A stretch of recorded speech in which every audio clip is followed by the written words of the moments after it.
And here we are back at Heavier Than Heaven, finally up to Chapter 1. Book written by Charles R. Cross, read by Bradley Dahlberg in 2024. Chapter 1. Yelling loudly at first. Aberdeen, Washington, February 1967, December 1973. Through December 1973. He makes his wants known by yelling loudly at first and then crying as if the first technique doesn't work. Excerpts from the report by his aunt on the 18-month-old Kurt Cobain. Kurt Donald Cobain was born on the 20th of February 1967 in the hospital on a hill overlooking Aberdeen, Washington. His parents lived in the neighboring Hockwim, and it was not appropriate that Aberdeen stand as Kurt's birthplace. He would spend 3/4 of his life within the 10 miles of the hospital and would forever be profoundly connected to the landscape. Anyone looking out from the Grays Harbor Community Hospital on a rainy Monday would have been a hand of the harsh beauty. Here the forests and the mountains and the rivers and a mighty ocean intersected the magnificent vista.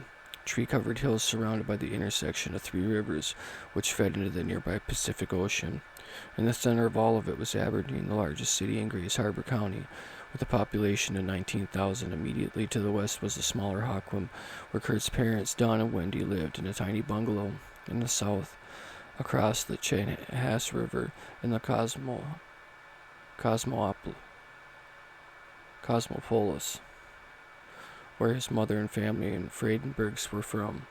On a day when it wasn't raining, which was rare, a day in a region that got over 80 inches of precipitation a year, one could see 9 miles to the Montesano, where Kurt's grandfather Leland Cobain grew up. It was a small enough world, with so few degrees of separation, that Kurt would eventually become Aberdeen's most famous product. The view from the 3-story hospital was dominated by the 6th busiest working harbor of the West Coast.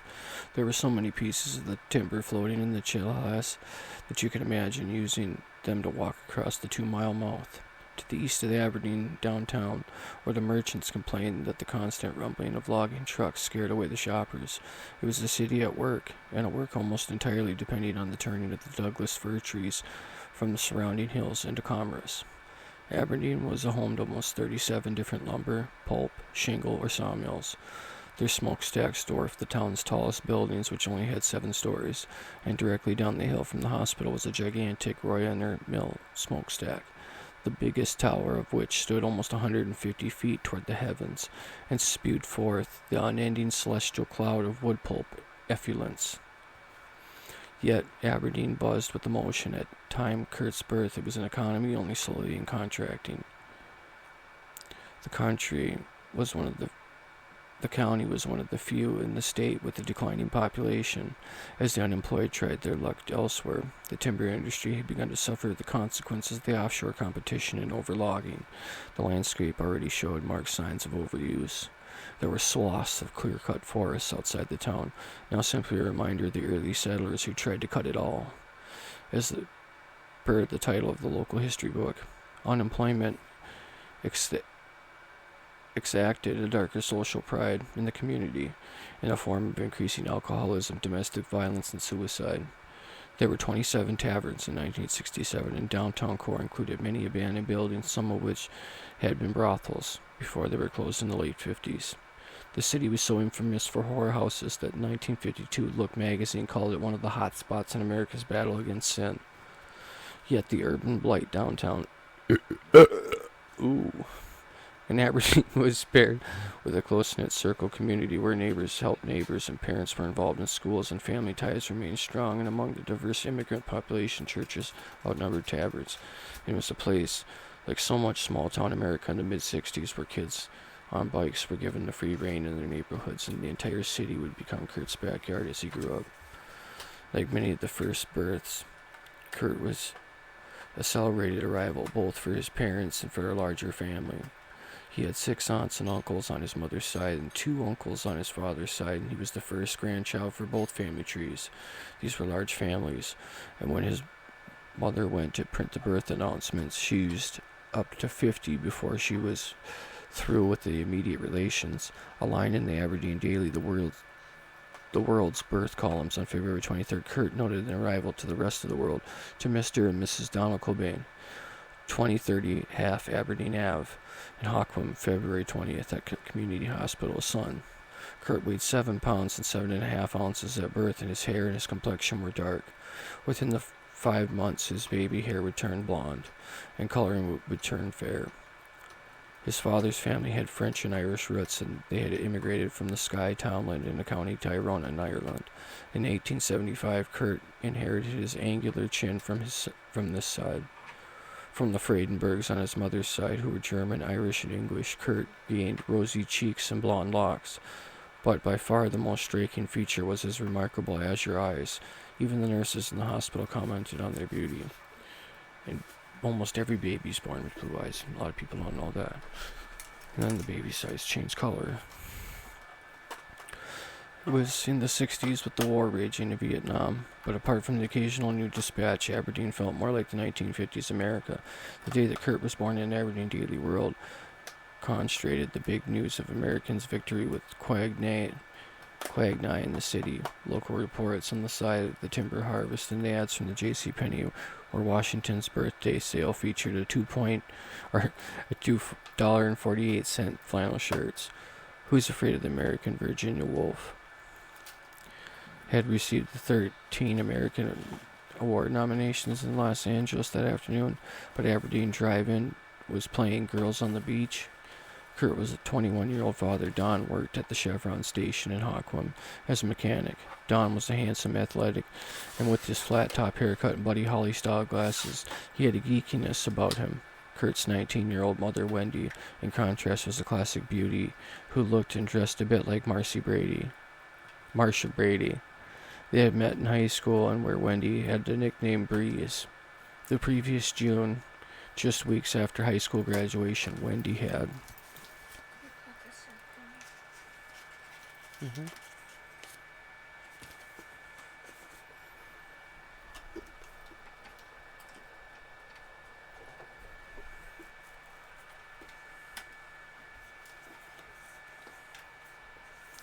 Wendy had become pregnant.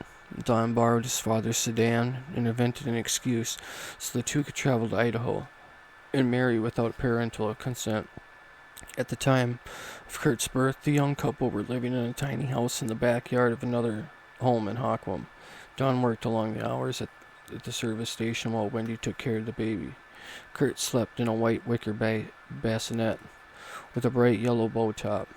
Money was tight, but a few weeks after the birth, they managed to scrape up enough to leave the tiny house and move into a larger one at 2030 Aberdeen Avenue. The rent, remembered Don, was only extra $5 a month, but in those times $5 was a lot of money. If there was a portent of trouble in the household, it began over finances.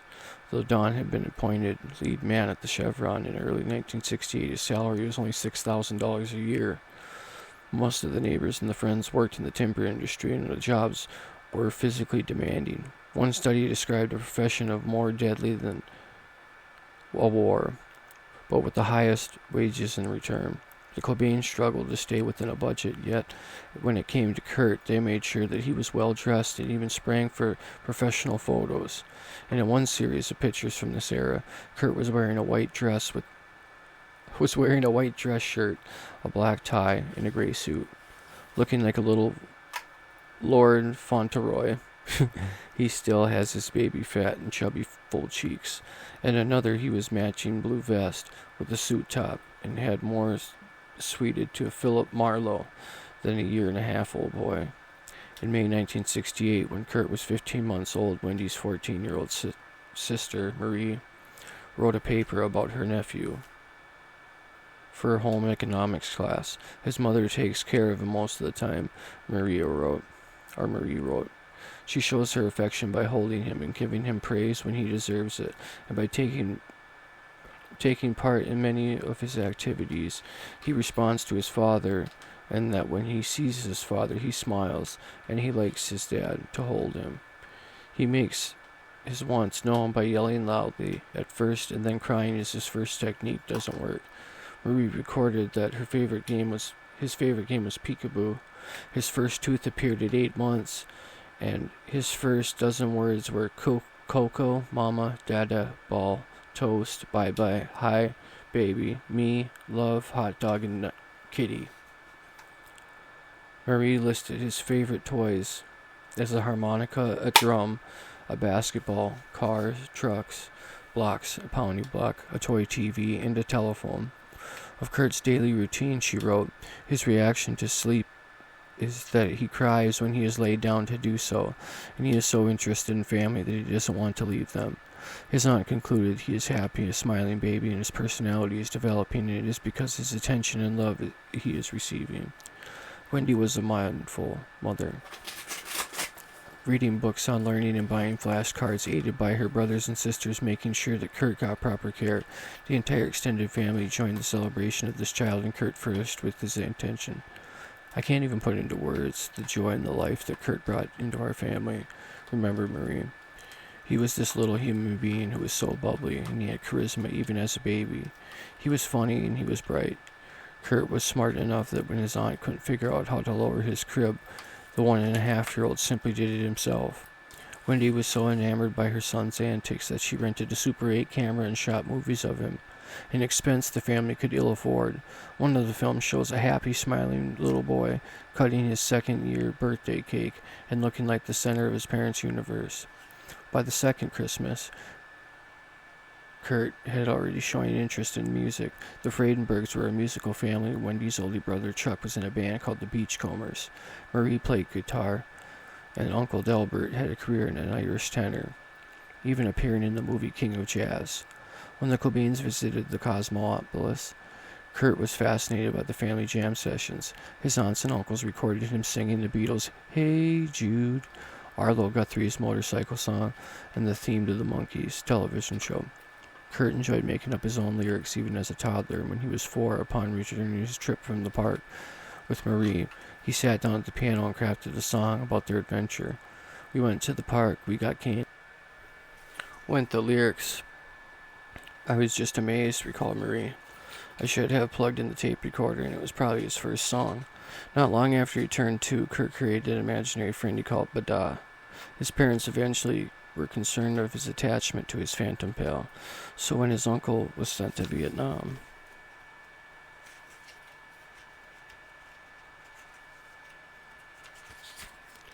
Kurt was told that Bada had been drafted, but Kurt didn't completely buy the story. When he was 3, he was playing his aunt's tape machine, which had been set to echo, and Kurt heard the echo and asked, "Is he talking to me?" Bada, Bada. In September 1969, when Kurt was 2.5, Dawn and Wendy bought their first home at 1210 East 1st Street in Aberdeen. It was a 2-story, 1,000 square foot with a yard and a garage. They paid $7,950 for it, with the 1923-era dwelling, which was located in a neighborhood occasionally given to the derogatory nickname Felony Flats. North of Cobain's house was the Wishkot River, which frequently flooded, and to the southeast was the Wood-Off Bluffs, locals called Think of Me Hill. At the turn of the century, it had sported an advertisement for the Think of Me cigars. It was the middle-class house in a middle-class neighborhood, which Kurt would later describe as white trash posing as middle class. The first floor contained the living room, dining room, kitchen, and Wendy and Don's bedroom. The upstairs had 3 rooms, a small playroom, 2 bedrooms, one of which became Kurt's and the other was planned for Kurt's sibling. That month, Wendy had learned that she was pregnant again. Kurt was 3 when his sister Kimberly was born, just like my sister Brittany was born when I was 3. She looked, even as an infant, remarkably like her brother, with the same mesmerizing blue eyes and light blonde hair. When Kimberly was brought home from the hospital, Kurt insisted on carrying her into the house. He loved her so much, remembered his father, and at first they were darling together. Their 3-year age difference was ideal because her care became his main topic of conversation. This marked the beginning of his personality trait that would stick with Kurt for the rest of his life. He was sensitive to the needs and pains of others, and at times overly so. Having 2 children changed the dynamic of the Cobain household, with the little leisure time that had taken up by the visits of the family or Don's interest in the intramural sports. Don was in basketball league in the winter and played on the basketball team in the summer, and much of their social life involved going to games or post-game events. Those sports, the Cobains met and befriended Rod and Dress Herling. They were good family people, and they did lots of things with their kids. Rod and Herling recalled, compared to the other Americans through the 60s, they were also notably square. At the time when no one in their social circle smoked pot, and Don and Wendy rarely drank. One summer evening, the Herlings were at the Cobains playing cards, and when Don came into the living room and announced, "I have a rat." Rats were common in Aberdeen because of the low elevation and abundance of water. Don began to fashion a crude spear by attaching a butcher knife to a broom handle. This drew the interest of the 5-year-old Kurt, who followed his father to the garage, where the rodent was in a trash can. Don told Kurt to stand back, but this was impossible for such a curious child, and the boy kept inching closer until he was holding his father's pant leg. The plan was for Rod Herling to lift the lid of the can, whereupon Don would use the spear to stab the rat.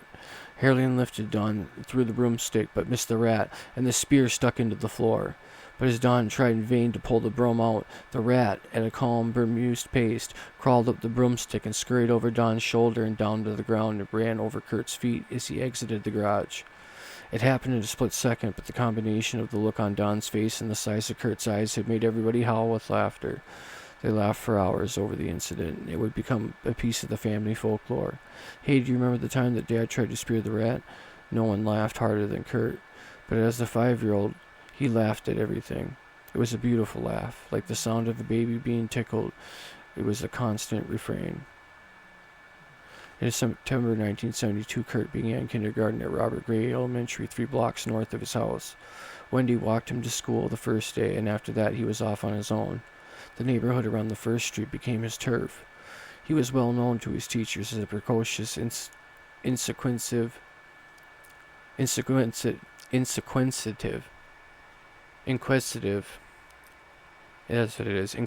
pupil with a Snoopy lunchbox. That was a hard word to say. Inquisitive, yeah. It looks like it would be said completely different. Precocious wasn't hard to say. On this report card that year, his teacher wrote, "A real good student." He was not shy when a bear cub was brought in for show and tell, but Kurt was one of the only kids who posed with it for photos. The subject he excelled in most was art, and at the age of 5 it was already clear that he had exceptional artistic skills, and he was creating paintings that looked realistic. Tony Hirschman met Kurt in kindergarten and was impressed by his classmates' ability. He could draw anything. Once we were looking at pictures of werewolves, and he drew one that looked just like the photo. A series of Kurt they did that year depicted Aquaman, the creature from the Black Lagoon, Mickey Mouse, Pluto. Every holiday or his birthday, his family gave him supplies, and his room began to take the appearance of an art studio. Kurt was encouraged in art by his paternal grandmother, Iris Cobain. She was the first collector of Norman Rockwell memorabilia in the form of Franklin mint plates, with the Saturday Evening Post illustrations on them. She herself recreated many of Rockwell's images of needlepoint. And his most famous painting, Freedom from Want, showing the quintessential American Thanksgiving dinner, hung on the wall of her double-wide trailer in Montesano. Iris even convinced Kurt to join her in a favorite craft, using toothpicks to carve crude reproductions of Rockwell images onto the tops of freshly picked fungi. When these oversized mushrooms would dry, the toothpick scratchings would remain like backwoods scrimshaw. Iris' husband and grandfather, Leland Cobain, wasn't himself artistic. He had been driven on an asphalt roller, which had cost him much of his hearing. But he did teach Kurt woodworking. Leland was gruff and a crusty character, and when his grandson showed off a picture of Mickey Mouse that he had drawn, Kurt loved Disney characters. Leland accused him of tracing it. "I did not," Kurt said. "You did too," Leland responded. Leland gave Kurt a new piece of paper and a pencil and challenged him. "Here, you draw me another one and show me how you did it." The 6-year-old sat down and, without a model, drew a near-perfect illustration of Donald Duck and another of Goofy. He looked up from the paper with a huge grin, just pleased as showing it to his grandfather as in creating his beloved duck. His creativity had increasingly extended to music. Though he never took a formal piano lesson, he could pound out a simple melody by ear. Even when he was a little kid, remembered his sister Kim. He could sit down and play something that he had heard on the radio, and he was able to artistically put whatever he thought onto paper or into music, too. encourage him, Don and Wendy bought a Mickey Mouse drum set, which Kurt vigorously pounded every day after school. And though he loved the plastic drums, he liked the real drums at his Uncle Chuck's house better, since he could make more noise with them. He also enjoyed strapping on Aunt Marie's guitar, even though it was too heavy and it made his knees buckle. He'd strum it while inventing songs. That year he bought his first record, a syrup single by Terry Jacks, Seasons in the Sun. He also loved looking through his aunt's and uncle's albums. One time when he was 6, he visited Aunt Marie and was digging through her record collection looking for Beatles albums. They were on his favorites. Kurt suddenly cried out and ran towards his aunt in panic. He was holding a copy of the Beatles Yesterday and Today with the infamous Butcher cover, with the artwork showing the band with pieces of meat on them. It made me realize how impossible he was at that age, Marie remembered. He was also sensitive to the increasing strain when he saw between his parents. For the first few years of Kurt's life, there wasn't much fighting in the home, but there also hadn't been evidence of great love affair. Like many couples who married young, Don and Wendy were two people overwhelmed by circumstance. Their children became the center of their lives, and what little romance had existed in a short time they had prior to their kids was hard to rekindle. The financial pressures daunted him, and Wendy was consumed by caring for 2 children. They began to argue more and yell at each other in front of the children. "You have no idea how hard I work," Dawn screamed at Wendy, who echoed her husband's complaint. Still, for Kurt, there was much joy in his early childhood. In the summer, they'd vacation at the Fredenberg family cabin at a washaway beach in Washington coast, and in the winter they'd go sledding. It rarely snowed in Aberdeen, so when they would drive east into the hills, small hills, past the logging town of Porter into the Fuzzy Top Mountain, their sledding trips also followed a similar pattern. They'd park, pull out the toboggan for Don and Wendy, a silver saucer for Kim, and Kurt's flexible flyer, and prepare to slide down the hill. Kurt would grab his sled, get a running start, and hurl himself down the hill by the way an athlete would.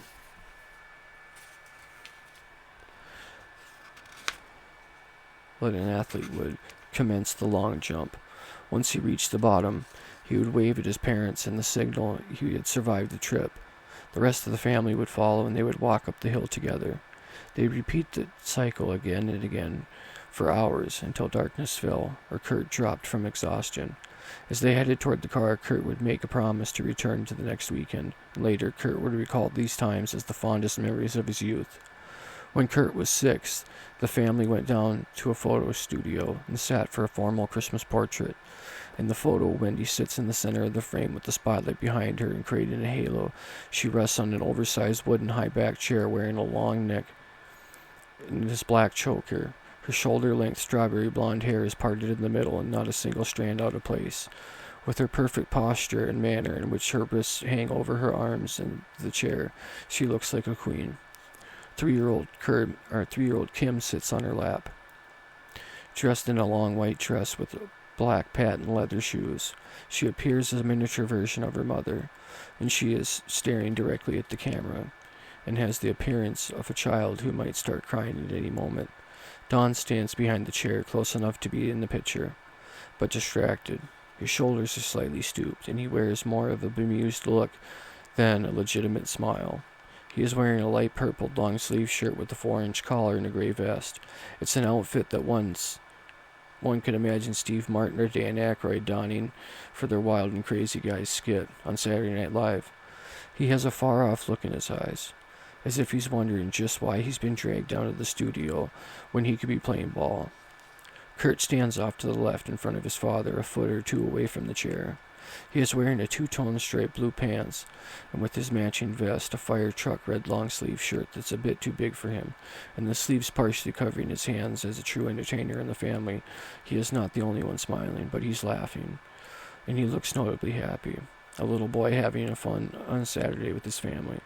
It's a remarkable good-looking family, and outward appearances suggest an all-American pedigree, clean hair, white teeth, and well-pressed clothes. So stylized that they could have been ripped out of an early 70s Sears catalog. Yet a closer look reveals a dynamic. Even the photographer must have been painfully obvious. It's a picture of a family, but not a picture of a marriage. Don and Wendy aren't touching, and there is no suggestion of affection between them. It's as if they're not even in the same frame. with Kurt standing in the front of Dawn and Kim sitting on Wendy's lap. One could easily take a pair of scissors and sever the photograph, and the family down the middle. You'd be left with two separate families, and each one adult with one child, each gender specific. The Victorian dresses on one side and the boys with the white collars on the other. There's the end of chapter 1. Don't forget to like, share, and subscribe.